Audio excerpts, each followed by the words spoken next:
Les podcasts de janvier, première saison, épisode 2, c'est parti! Eh bien, bonjour à tous, bienvenue à la seconde édition du podcast de janvier, Les Actus à la Com. Je suis Benoît Duranel, le fondateur et gérant de l'agence Janvier, accompagné aujourd'hui de Samuel, chargé de web marketing à l'agence, et de Yann, toujours manager de projets digitaux, Hello. Qui était déjà présent lors du la première édition. Alors, nous avons le plaisir d'accueillir aujourd'hui Thierry Marc, le délégué général du MEDEF Montpellier Centre-Hérault, mais pas que, loin de là, vous allez le découvrir un peu plus tard. Bonjour Thierry. Bonjour Benoît. Alors, tu vas tout nous dire dans quelques minutes sur toi, sur ce que tu fais, sur les actualités du MEDEF, etc., etc. Mais juste avant, quelques infos sur les sujets que nous aurons le plaisir d'aborder ensemble durant la seconde partie du podcast. Alors, des sujets d'actualité liés au métaverse, et en particulier une plateforme métaverse valorisée 1,2 milliard de dollars avec seulement 30 utilisateurs actifs. Donc ça fait cher de l'utilisateur, on va voir pourquoi, comment juste après. Deuxième sujet, le conseil en relations publiques en général et en relations presse en particulier. Alors a priori un métier qui revient à la mode d'après quelques statistiques qui sont sorties récemment. Et troisième sujet, le prototype Optimus TeslaBot, c'est comme ça qu'il s'appelle, le nouveau projet robot d'Elon Musk qu'il a dévoilé lors du dernier IA Day 2022, c'était fin septembre. On va aussi en discuter, ça nous interpelle, ce côté robot et les investissements qu'il met là-dedans sont assez importants, donc on va en discuter aussi tout à l'heure. Mais revenons-en auparavant à nos moutons. Et à Thierry en particulier. Alors Thierry, on est ravis de te recevoir. C'est vrai qu'on se connaît depuis quelques années. On a l'habitude de se croiser aux événements du MEDEF. Moi, je te vois un petit peu partout. Alors c'est vrai que tu es quelqu'un qui communique beaucoup sur les réseaux. Et donc, on a tous l'impression, je pense, de te connaître un petit peu du fait de cet investissement que tu mets dans les réseaux sociaux aujourd'hui. Mais voilà, c'est l'occasion aujourd'hui de se connaître un petit peu plus, de savoir qui tu es, d'où tu viens. Je crois que tu es au MEDEF depuis 2017. Tu vas tout nous dire. On va parler de toi et ensuite on parlera peut-être du MEDEF plus particulièrement. Merci de m'inviter Benoît. Alors effectivement, je suis là parce que j'aime la com et on est dans une agence de com. Pour revoir un peu mon parcours, je raconte souvent l'histoire de Tintin Reporter. Alors certains la connaissent cette histoire. Quand j'étais gamin, je voulais devenir Tintin Reporter. J'ai tout fait pour devenir Tintin Reporter. J'ai fait des études de journalisme, mais même c'est très loin. J'ai été jusqu'à faire un DESS en sciences de l'information et le journalisme. Je crois que les DESS, c'est l'équivalent du master aujourd'hui. Enfin, j'ai un peu perdu. Tu as fait l'IFP, c'est ça? Ouais, à l'Institut français de presse. Donc voilà, j'ai fait l'Institut français de presse. J'ai été jusqu'au bout, la passion du journalisme. Quand j'étais gamin, je collectionnais les numéros 0 des journaux. C'est encore l'époque du print, du papier journal. On n'avait que le papier journal. Et quand j'ai fini mes études, j'ai cherché du boulot, et quand on est jeune journaliste, on est pigiste. Et là, c'est le drame, parce qu'effectivement, Tintin Reporter, on le croise pas dans les rédactions, oui. Milou encore moins. Et finalement, j'ai très vite bifurqué vers d'autres métiers, les métiers des relations publiques, des relations presse, les métiers de la com. Je n'ai gardé que la houppette de Tintin, mais pas pour autant déçu, parce que moi j'ai toujours la passion de l'écriture, la passion de la presse écrite aussi, même si... Depuis j'ai été étudiant, elle a quand même évolué et les formats ont évolué. Mais voilà, j'ai toujours ça dans les veines, le journalisme, l'écriture, la communication. Et comme tu le disais, Benoît, effectivement, on me voit souvent sur les réseaux sociaux parce que c'est une opportunité pour moi, au-delà de faire passer des messages, d'écrire. Et pour moi, un post, c'est écrire, c'est le rédiger, c'est réfléchir à l'action. C'est presque un travail journalistique pour moi à chaque fois. Voilà un peu le parcours. Ensuite, alors j'ai bossé beaucoup dans la com, à une époque où on parlait de télévision par câble. Il n'y a pas le satellite. Alors je vais faire vraiment le vieux ringard, etc. Ou la partie au vieux monde. Mais voilà, à mon époque, il n'y avait pas le satellite. Il n'y avait pas Internet non plus. Donc j'étais attaché de presse pour pas mal de chaînes de télévision. Je pense que ça nous parle avec Yann. On ouais, a à peu près la même génération. Samuel peut-être pas. Peut-être moins, voilà. Canal J, TV Sport à l'époque, c'est des chaînes pour lesquelles j'ai travaillé. TV5 Monde, etc. Où j'étais attaché de presse pour ces chaînes. Donc quelque part, c'était dans la continuité de mon envie d'être journaliste. J'étais pas journaliste, mais je travaillais avec des journalistes. Et puis, alors j'ai du mal à situer dans le temps, j'ai eu une opportunité professionnelle de devenir chargé de com dans un organisme de formation qui s'appelait la Maison des collectivités locales. C'était le concurrent privé du CNFPT, du Centre de formation de la fonction publique. C'était une petite boîte, hein, c'était une maison qui était faite dans un appartement. Donc j'ai travaillé dans cette boîte pendant plusieurs années comme chargé de com, comme directeur de la formation. C'était à Paris, ça. C'était à Paris, ouais, tout ça c'est à Paris. Ouais. Et j'ai racheté le fonds de commerce de cette boîte. J'ai été entrepreneur pendant quelques années. Et là, j'ai compris ce que c'était que le métier d'entrepreneur. Et être entrepreneur, tu ne l'es pas en te rasant le matin. On sent le sourire quand tu dis ça. Ouais, parce que je le prends avec le recul, parce que cette aventure d'entrepreneuriat, pour moi, elle s'est terminée à 25 ans au tribunal de commerce. Parce qu'être entrepreneur, voilà, ça ne s'improvise pas. Et moi, je me suis improvisé entrepreneur, hein, j'ai surfé sur la vague, etc. J'étais à Paris, j'avais un carnet d'adresses, etc. Je me dis, tiens, je vais reprendre le fonds de commerce de mon entreprise, je vais créer une entreprise, je vais embaucher du monde, j'ai embauché tout de suite 10 personnes dans mon entreprise, etc. Et forcément, quand tu embauches 10 personnes tout de suite dans ton entreprise, tu sais que, enfin, tu sais pas, moi je savais pas, mais voilà, tu finis très vite avec des problèmes, il faut les payer, les collaborateurs. Donc j'ai été confronté à la réalité des entrepreneurs, la difficulté de suivre, de gérer. Ça s'est fini au tribunal de commerce. Plutôt bien. Et là, nouvelle passion. Alors certes, ça s'est mal terminé pour moi, mais passion pour l'entrepreneuriat. Je me suis dit, voilà. Toujours quand un échec, c'est souvent là qu'on apprend le plus. Et apprendre à 25 ans, c'est quand même pas mal. Tout à fait. J'ai quitté Paris à cette époque-là. Je suis arrivé dans la région à l'époque, Languedoc-Roussillon, pour des raisons amoureuses. Hein. Je suis revenu rejoindre mon conjoint ici dans la région. Et puis, je me dis, qu'est-ce que je vais faire ? Bon. J'étais parisien, j'avais les dents longues, j'étais jeune, ancien chef d'entreprise. Je me dis, ça va être super facile de trouver du boulot. Bon, je suis quand même pas cassé les dents quand même. Hein. J'ai les dents qui rayaient pas mal le parquet. Voilà, je les ai un peu rabotées. J'ai mis 1 an à trouver du boulot et j'ai trouvé du boulot à la CAPEB, la Confédération de l'artisanat des petites entreprises du bâtiment, comme responsable de la formation. Ça a été compliqué là aussi parce que moi, les métiers d'artisanat, je ne sais même pas planter un clou, donc c'était difficile de bosser pour des artisans. Je suis resté quand même pendant 15 ans à la CAPEB où j'ai fini secrétaire général. Et puis il y a eu dans notre région la fusion des régions, hein, Languedoc-Roussillon, Midi-Pyrénées, c'est devenu Occitanie.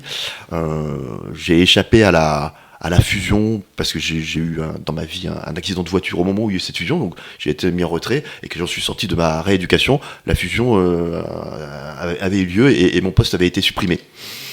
Qu'est-ce que je fais ?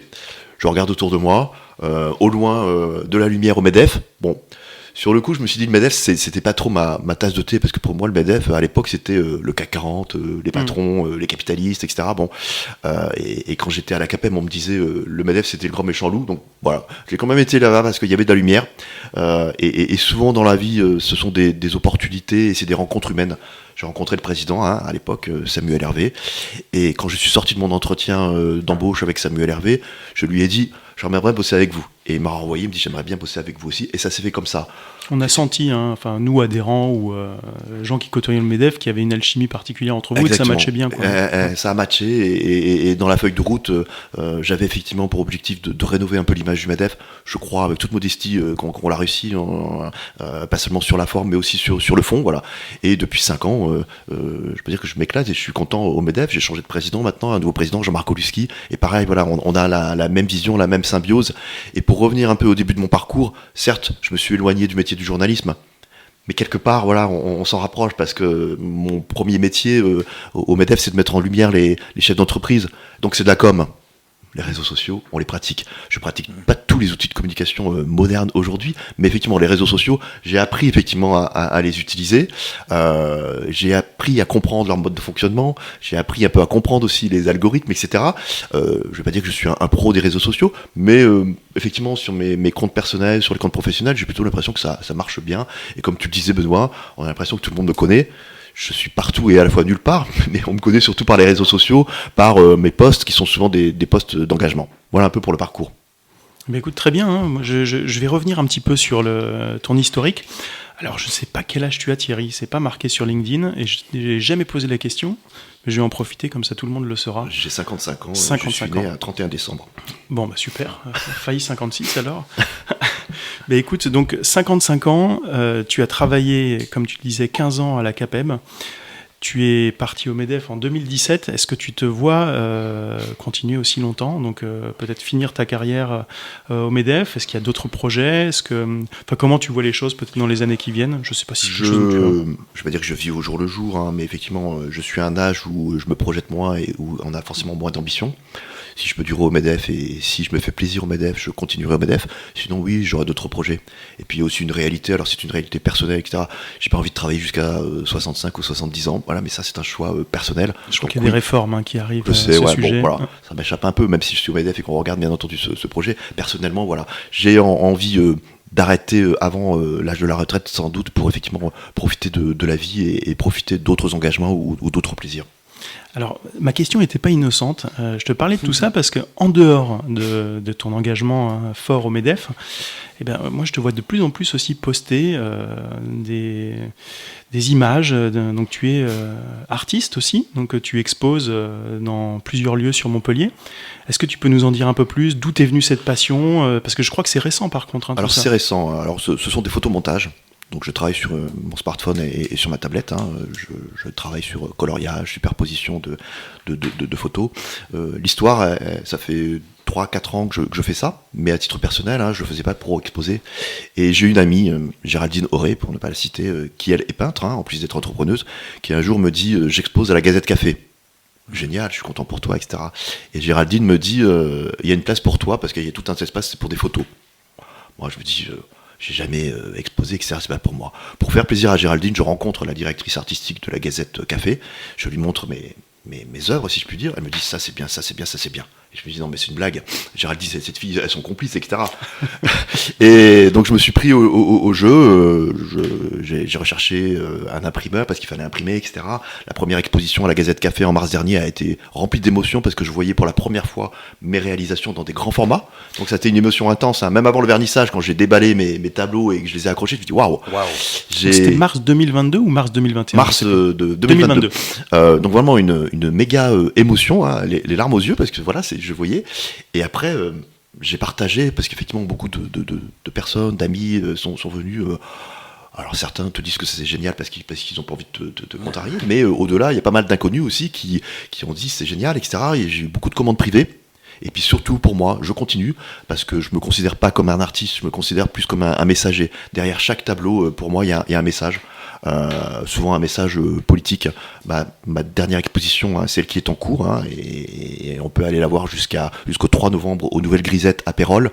La collection s'intitule Tous les amours Pink Parade. Rien que dans le titre, effectivement, il y a un engagement, tous les amours, parce que tout le monde a le droit de s'aimer.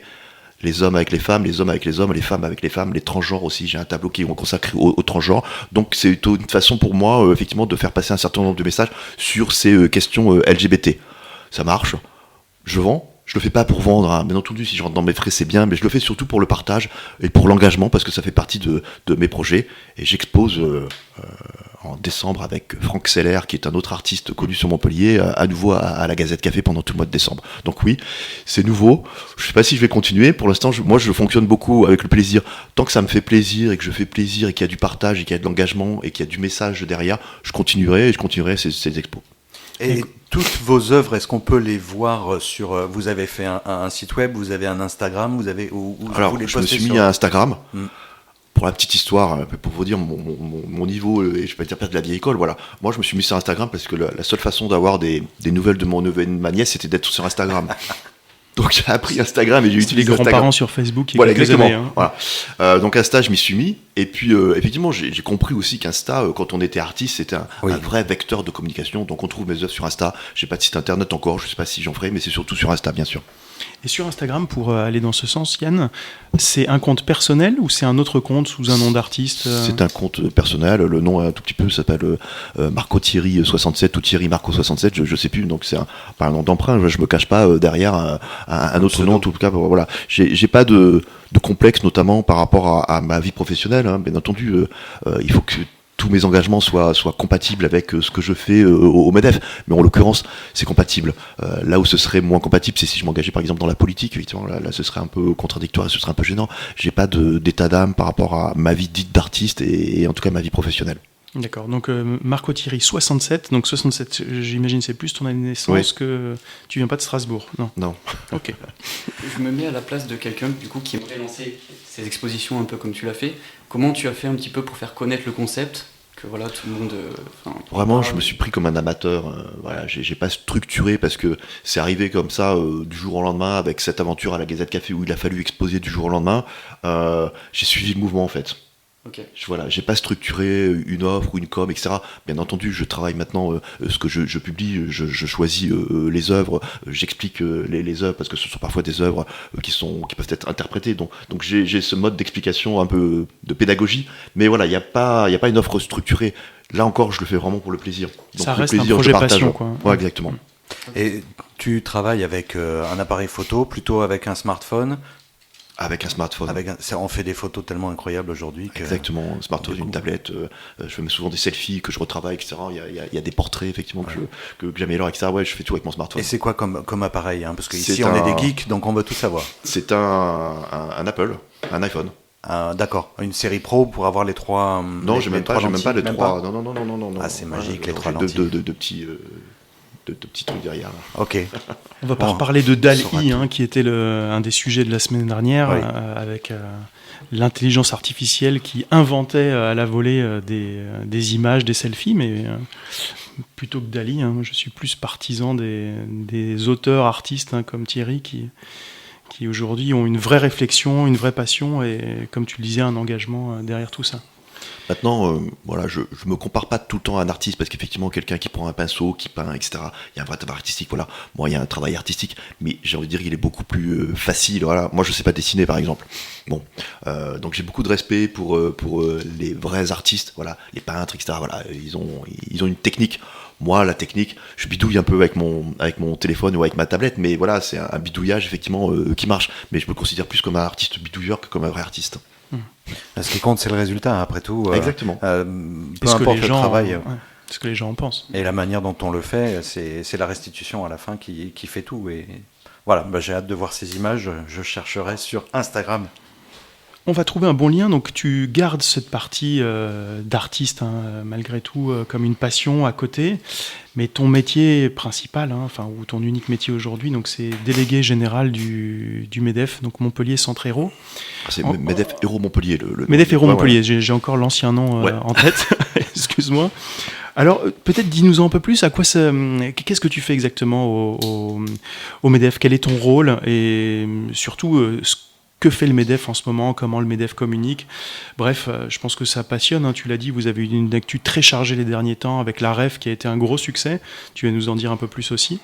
Bref, vas-y, parle-nous un petit peu du MEDEF, ce mot qui faisait un peu peur avant. Ce que c'est que le MEDEF, parce que tout le monde en entend parler, on est une organisation patronale.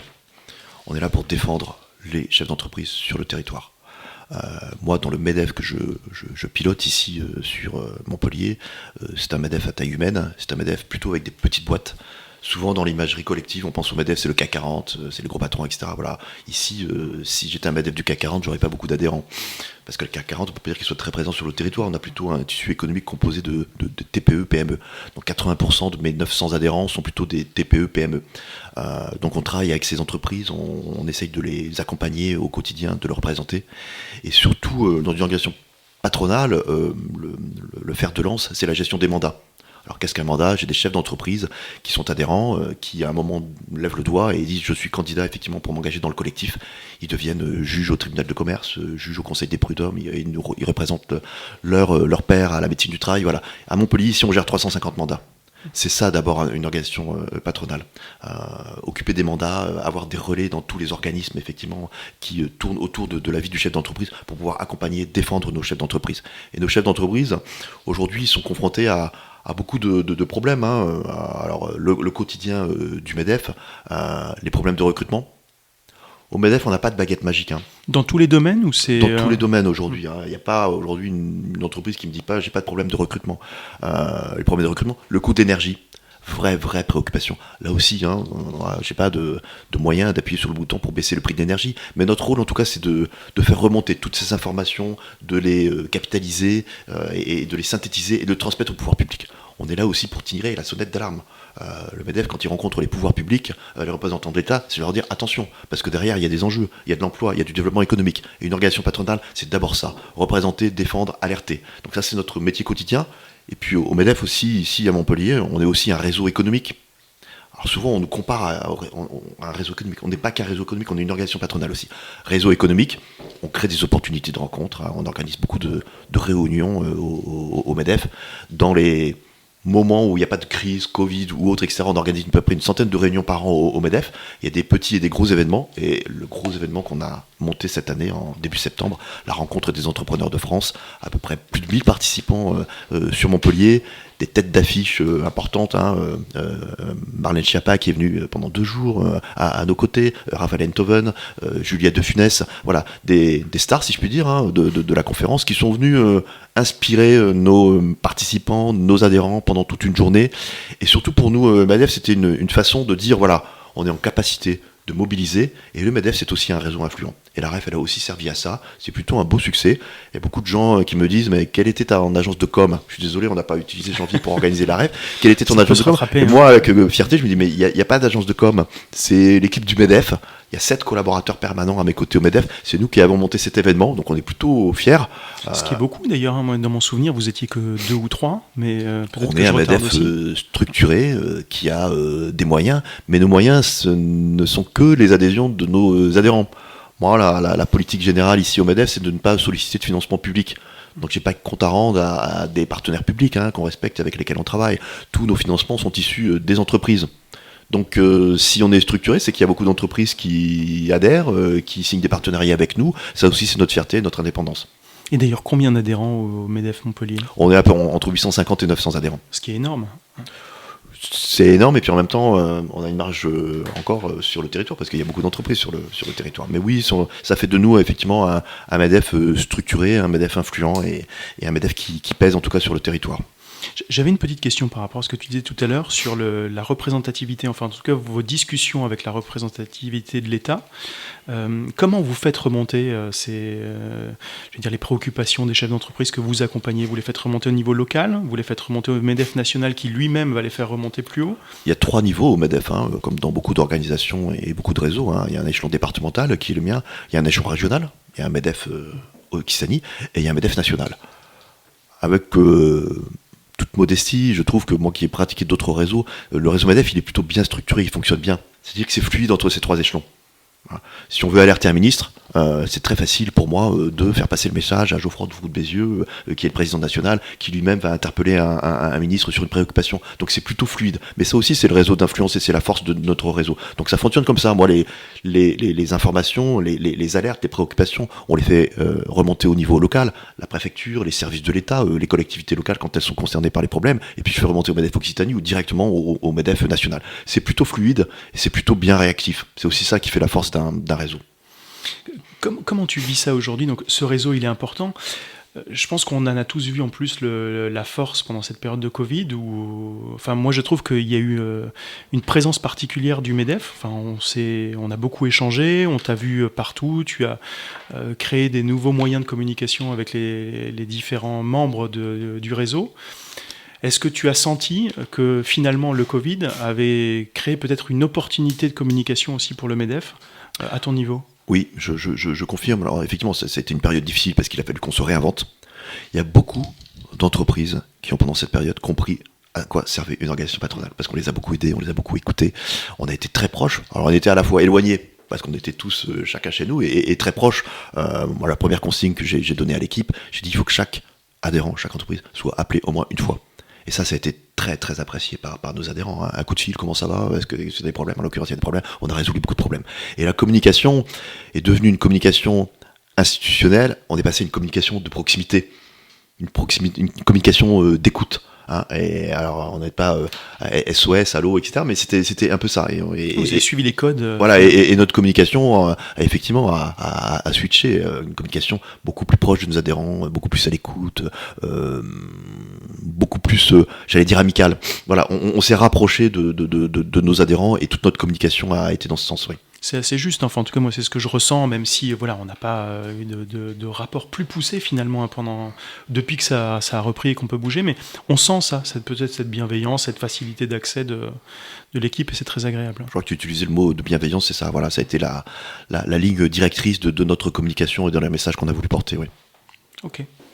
Donc du coup, oui, Thierry, j'avais une question à te poser au niveau de ce changement de communication avec les entreprises, où tu disais que depuis cette période Covid, ça a évolué, et que du coup, vous avez essayé un petit peu de renforcer les liens au sein du MEDEF.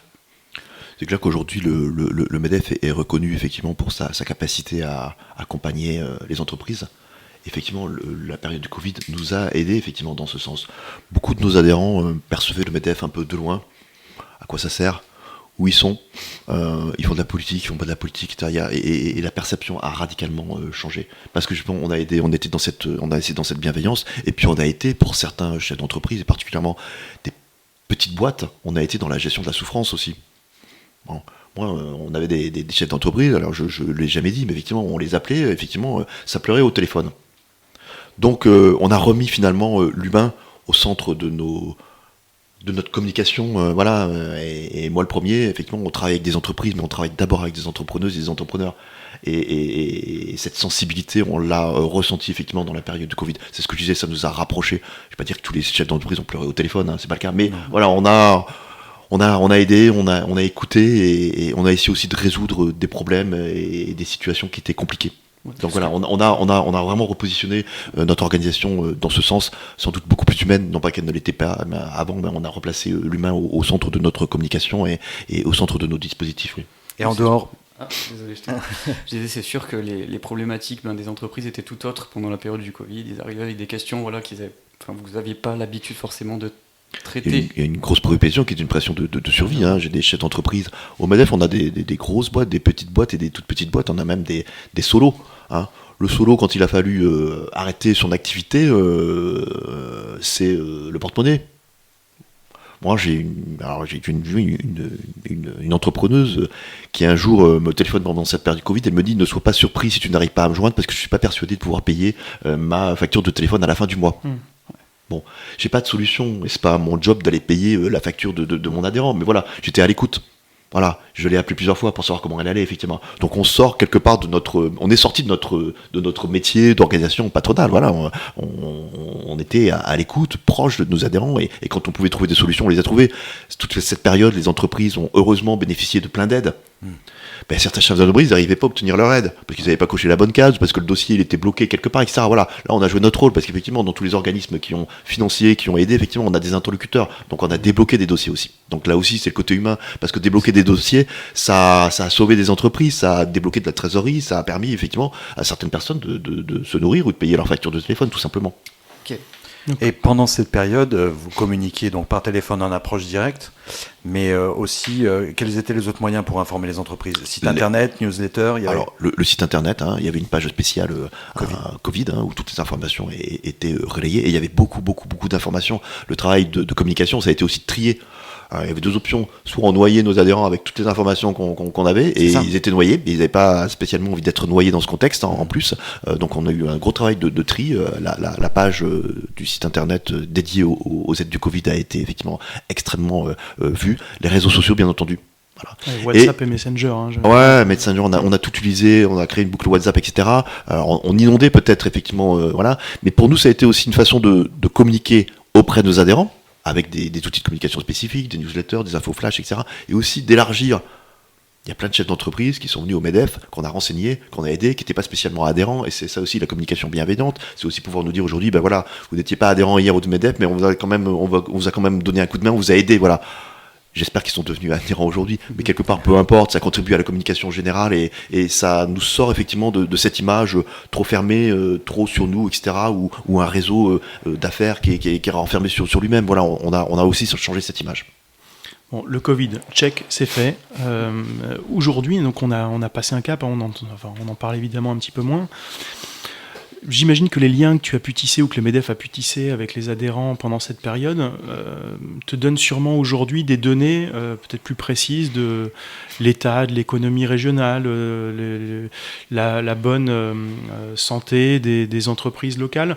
Comment tu sens les choses aujourd'hui au niveau Montpellier, en tout cas des adhérents du MEDEF en particulier? Comment tu sens l'ambiance économique? Moi, ce que j'aime chez les entrepreneuses et les entrepreneurs, c'est effectivement qu'ils sont déterminés. Et effectivement, ils le sont. Je dirais qu'ils sont plutôt optimistes, pas de façon exagérée, mais ils sont optimistes tout en étant réalistes. le contexte, il n'est pas facile. On a parlé tout à l'heure de l'énergie. Là, j'ai beaucoup de chefs d'entreprise, et notamment des grosses boîtes qui m'appellent sur le côté énergie. C'est un vrai problème. Donc, ils sont optimistes, mais réalistes. Il y a un certain nombre de problèmes qui arrivent et qu'il faut que l'on gère au fur et à mesure. Le problème de l'électricité, bien entendu, le coût de l'électricité, le coût d'énergie. Et puis, autre problématique, elle n'est pas récente d'aujourd'hui, mais elle est de plus en plus fréquente, c'est les problèmes de recrutement, la pénurie de main-d'œuvre. Tous les jours, je rencontre des chefs d'entreprise qui me disent voilà, j'arrive pas à recruter. Est-ce que c'est vrai ou ce qui est pas vrai, voilà. Mais voilà, il y a en tout cas la volonté de recruter, et c'est un marché quand même qui est tendu. Il n'y a pas beaucoup de visibilité, et nos chefs d'entreprise, ils n'ont pas beaucoup de visibilité. Tu le sais, Benoît, tu es chef d'entreprise, etc. La visibilité, elle est à court terme, alors qu'il y a encore quelques années, elle était à moyen ou à long terme. Ça, c'est une conséquence du Covid. C'est une conséquence du Covid, donc on s'est adapté, on est agile, etc.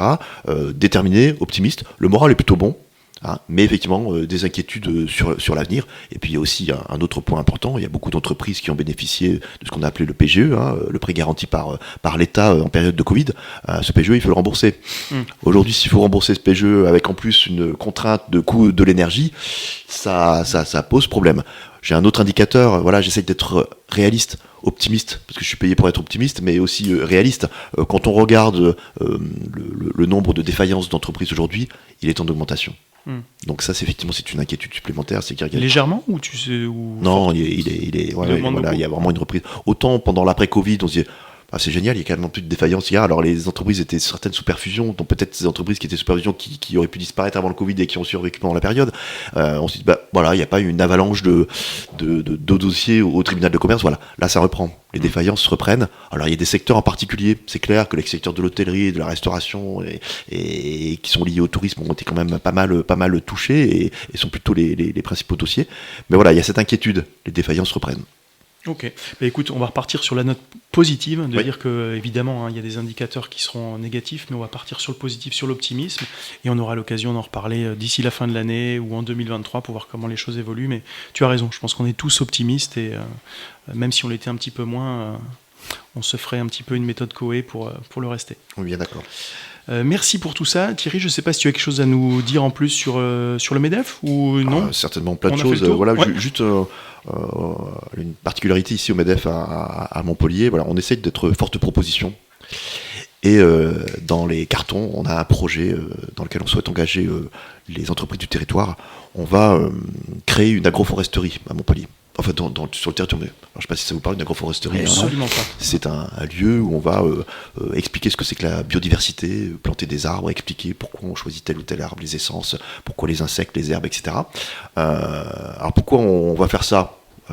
Qu'est-ce que le MEDEF va planter des arbres ? L'objectif, c'est pas de planter des arbres, c'est de montrer effectivement dans un lieu dédié que les entreprises peuvent s'engager sur la RSE, etc. Et on va proposer à nos adhérents d'acheter un arbre, de payer la plantation d'un arbre ou d'acheter un bout de parcelle parce qu'il y aurait une parcelle, etc. Et ce serait une façon pour chaque entreprise de dire voilà, moi tout seul, parce que je suis une petite entreprise, j'ai pas les moyens de m'engager dans de la RSE, de la marque employeur, c'est compliqué. Mais par contre, en m'engageant sur un projet sur le territoire de biodiversité, je contribue effectivement aux enjeux énergétiques. Donc ça, c'est vraiment destiné à ces petites boîtes. Et puis pour les entreprises, c'est de pouvoir dire aussi à ses salariés, voilà, je m'engage sur le territoire, sur la transition énergétique, donc on pourra faire partager les collaborateurs. Et puis l'objectif, c'est que cette agroforesterie soit aussi un lieu pédagogique. Moi, le premier, quand j'ai visité une agroforesterie à Castries, je me dis bon, qu'est-ce que c'est que ce truc ? Même la biodiversité, je reconnais, j'étais pas forcément très sensible. Voilà. Et on m'a expliqué ce que c'était que la biodiversité. Yann Fortunato, qui est un chef d'entreprise à Castries, qui gère cette agroforesterie, et il nous l'a expliqué de façon très pédagogique. Et je me dis waouh. Et avec le groupe de chefs d'entreprise sur lequel on travaille sur ce projet, on dit mais c'est ça qu'il faut qu'on fasse. Alors on est un peu critiqué, dit ouais, le MEDEF plante des arbres, etc. Mais en même temps, voilà, c'est un engagement sur le territoire. Et on va lancer ce projet l'année prochaine. Et j'espère qu'il y a beaucoup d'entreprises qui pourront s'engager à nos côtés, chacun à son moyen et chacun à son niveau sur le territoire. Il y a déjà un lieu qui est prévu pour ça ou c'est... Je ne peux pas dévoiler les secrets du projet, voilà, et là on est dans la communication, donc là on est encore dans le teasing et on annoncera bientôt en début d'année où effectivement ça se situera. Bon, ça nous fera une bonne occasion pour te réinviter. Le montant du coup que les personnes vont payer pour planter un arbre, est-ce que ça va être après redistribué à des associations Enfin, On est en train de réfléchir à ces questions-là. ok, d'accord. Ce projet, aujourd'hui, on est dans le teasing. On a quasiment trouvé le terrain. Ok. On réfléchit maintenant. Il y a un travail sur la fiscalité. C'est pas le MEDEF lui-même qui va être propriétaire d'une parcelle, donc il faut créer une structure ad hoc, etc. Il y a des questions de fiscalité aussi. On est en train de réfléchir à toutes ces questions-là pour que le projet soit crédible et soit réaliste. Et bien entendu, on va prendre en compte, vous l'avez compris, chaque entreprise, chacun à son niveau pourra s'engager. Ok. Donc on va effectivement définir une politique d'engagement qui sera appropriée à tous les types d'entreprises. Ok, bah, c'est bien parce que c'est vrai que, une fois qu'on a mis le pied, qu'on a poussé quelqu'un du coup à commencer à s'engager, bah après ça lui ouvre un petit peu la conscience sur ça. Il se dit en fait il n'en faut pas beaucoup pour s'engager au niveau de l'environnement et du développement durable. Un petit geste par-ci, un petit geste par-là, ça, c'est déjà bien, et si tout le monde fait ça, c'est super. La somme de nos petits efforts fera de grandes rivières. C'est exactement ça. Philosophe. Alors, après l'agroforesterie, un terme qu'on a découvert, je pense, pour la plupart d'entre nous, un autre terme un peu plus compliqué, dont on entend aussi plus régulièrement parler en ce moment, c'est le métaverse. Alors, Thierry, est-ce que tu sais ce qu'est le métaverse ? J'ai appris ce que c'était que le métaverse. Je ne suis pas un spécialiste du métaverse, mais oui, j'ai appris ce que c'était que le métaverse, oui. Donc voilà, c'est un endroit isolé. Il y a beaucoup de termes, on va rentrer dans les détails tout à l'heure, surtout par rapport à une actualité qui nous a marqué, le fait qu'il existe aujourd'hui des métaverses sur lesquels on investit énormément, valorisés notamment pour le projet de métaverse de Decentraland, qui est valorisé à 1,2 milliard de dollars, alors qu'il n'y a que 38 utilisateurs actifs. Ça paraît dingue. Alors, ça paraît dingue qu'il n'y ait que 38 utilisateurs actifs, mais ça paraît aussi dingue, compte tenu de tout ça, que cette plateforme puisse être aussi fortement valorisée. Donc, je sais qu'il y a toujours un petit peu des écarts qui sont bizarres, mais est-ce que ça ne veut pas dire quelque chose par rapport à ces projets de métaverse ? Est-ce qu'on est dedans ? Est-ce qu'on est trop tôt? On parle aussi du métaverse de Meta, ex-Facebook, qui n'a pas l'air de marcher, lui non plus, très fortement. Qu'est-ce que ça te... Personnellement, ça ne me fait pas rêver le métaverse. Hein. Voilà, je le vois comme c'est un progrès, c'est certes, c'est incontestable. Est-ce que demain, ça doit être un mode de vie, un mode de consommation, un mode de travail ? J'en suis pas convaincu. Et effectivement, l'info selon laquelle ça coûte 1,2 milliard pour seulement 30 utilisateurs, alors effectivement, comme tu le dis, c'est le début. Voilà, ça me fait aussi un peu sourire, et je pense qu'il faut relativiser de ce que doit être ou de ce que pourra être le métaverse. Oui, à un moment ou à un autre, on y rentrera. Moi, j'y ai jamais été, mais j'y rentrerai peut-être, etc. J'en ferai pas mon mode de vie, quoi. J'en ferai pas mon mode de travail. Je vais pas louer un bureau dans le métaverse pour pouvoir y implanter le MEDEF. En tout cas, ce sera pas moi qui le fera, parce que ça me fait pas rêver. Je regarde, d'un progrès technique incontestable, mais voilà, c'est plus un outil qui aujourd'hui s'apparente plus à un gadget qu'à un véritable outil de travail. Alors, effet de mode peut-être d'une part du fait du Covid, on ne peut pas se voir, on ne peut pas se balader, donc finalement on se balade en digital, et une mode peut-être qui s'est terminée tout aussi vite, maintenant qu'on n'est plus dans ce blocage, on a peut-être envie de sortir, on a moins envie d'être... c'est possible.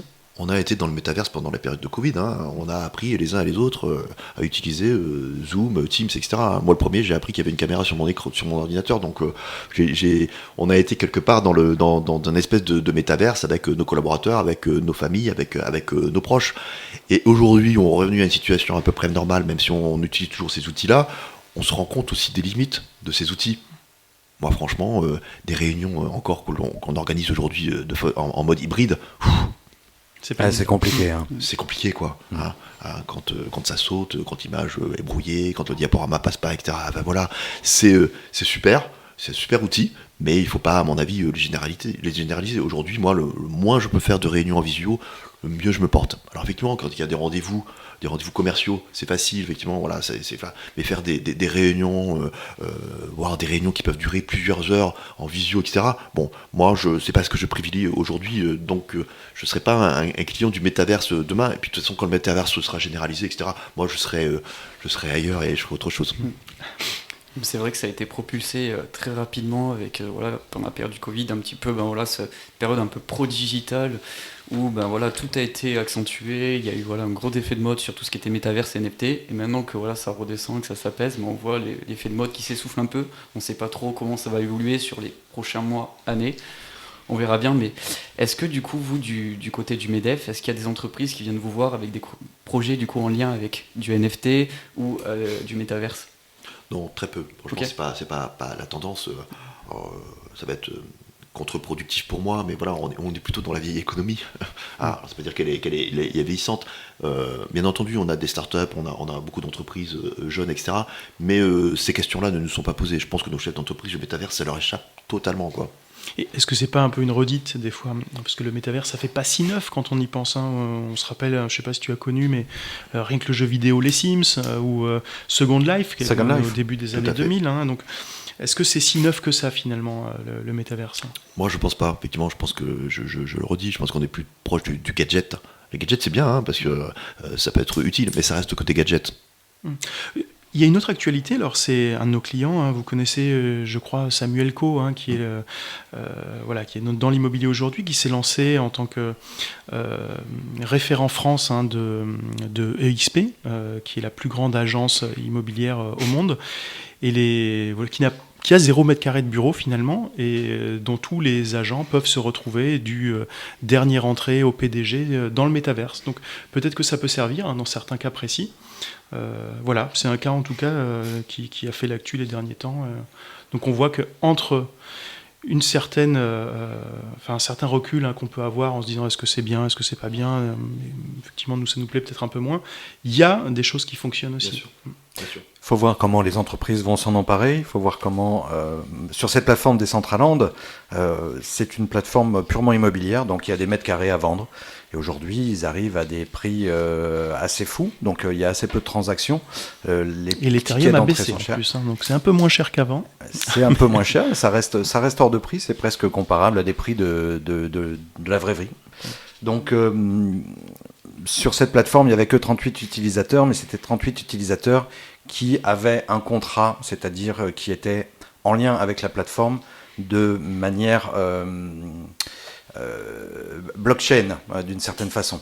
Après, il y avait d'autres utilisateurs, puisqu'ils en comptent 8000 sur la même période, mais qui n'étaient pas en mode contrat. C'est-à-dire que c'était des gens qui venaient visiter, regarder, pas forcément acheter. Donc on relativise un petit peu, mais quand bien même, quand on divise 1 milliard et quelques par 6000 utilisateurs, c'est pas beaucoup, mais tous les gros sites ont eu au début des petits visitorats, et même Facebook a eu un jour que 2 utilisateurs. Donc bon, il n'avait pas la valorisation qui allait avec, mais je suis vraiment curieux de voir comment ça va évoluer, et surtout sur le plan du réalisme, parce que c'est là l'enjeu en fait. Le métavers, c'est censé être un univers où on est dans le photoréalisme.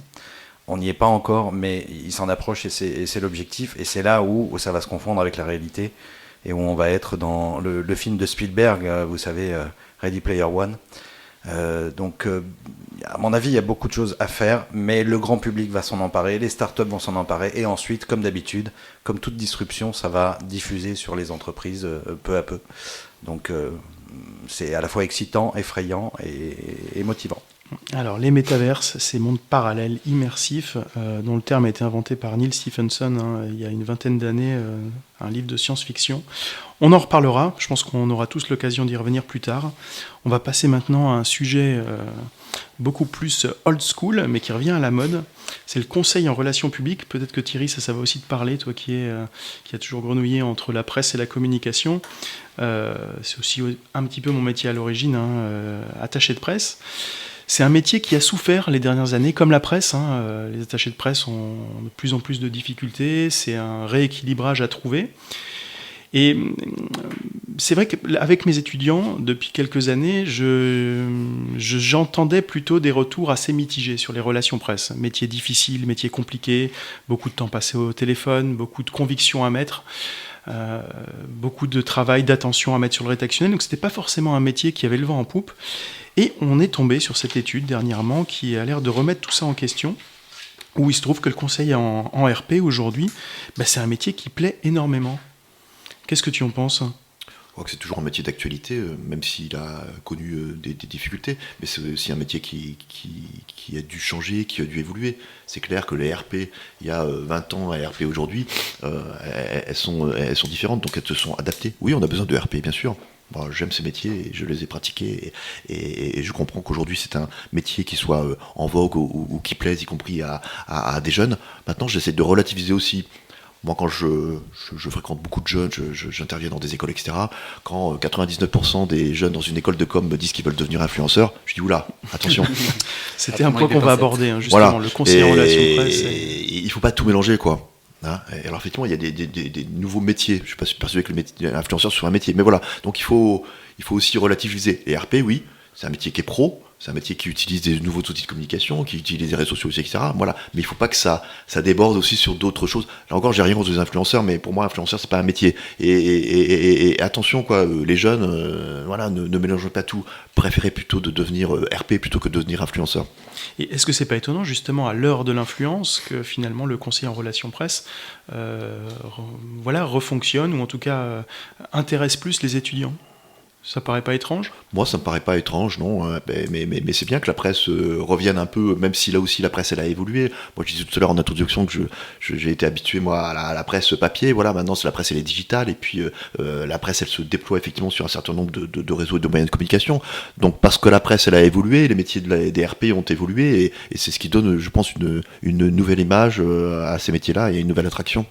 Attaché de presse 3.0, en fait, un peu un métier d'avenir. C'est ça, ouais. On sera attaché de presse dans le métaverse, sait-on jamais. Peut-être, ouais. Sur les Centraland. On fera les conférences de presse dans le métaverse. Pourquoi pas? Ouais, pourquoi Voilà, pas, ouais. dans une maison achetée sur des Centraland, effectivement. C'est très probable que ça se fasse. Hein. On fait des conférences de presse aujourd'hui. Alors, on en fait moins en présentiel, c'est vrai que c'est pas pratique, ça ennuie un petit peu les journalistes.